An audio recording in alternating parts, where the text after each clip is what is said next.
Diego Jota car ആക്സിഡന്റിൽ സ്പെയിനിൽ വെച്ച് തൻ്റെ സഹോദരൻ്റെ കൂടെ മരണപ്പെട്ടു എന്നുള്ള കാര്യം നമുക്ക് എല്ലാവർക്കും അറിയാം. അപ്പോൾ നമ്മുടെ ഫോളോവേഴ്സും കുറേ പേര് ഇതിനകത്ത് കുറേ കൺഫ്യൂഷൻസ് ചോദിക്കുന്നതുകൊണ്ടാണ് ഇങ്ങനെ ഒരു വീഡിയോ ചെയ്യുന്നത്. സോ പ്ലീസ് ഡോണ്ട് കം ഇതിൻ്റെ താഴെ വന്നിട്ട് ആവശ്യമില്ലാത്ത കമൻസ് ഒന്നും ഇടരുതെന്ന് ഒരു റിക്വസ്റ്റ് പോലെ പറയാണ്.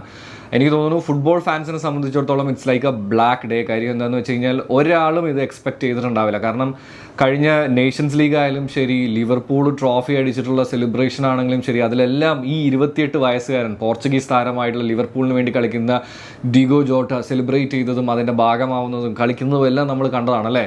28 വയസ്സേ ഉള്ളൂ. ആൻഡ് ഈ കഴിഞ്ഞ ദിവസങ്ങളിലാണ് പുള്ളിയുടെ കല്യാണം കഴിഞ്ഞതൊക്കെ. അങ്ങനെയൊക്കെ നിൽക്കുമ്പോഴാണ് ഈ ഒരിക്കലും ആരും പ്രതീക്ഷിക്കാത്ത സമയത്ത് ഇതുപോലത്തെ ഒരു ന്യൂസ് ഫുട്ബോൾ ലോകത്തേക്ക് വരുന്നത്. It's very shocking. ആർക്കും വിശ്വസിക്കാൻ പറ്റാത്തൊരു സംഭവം തന്നെയാണ്. But I think that's life.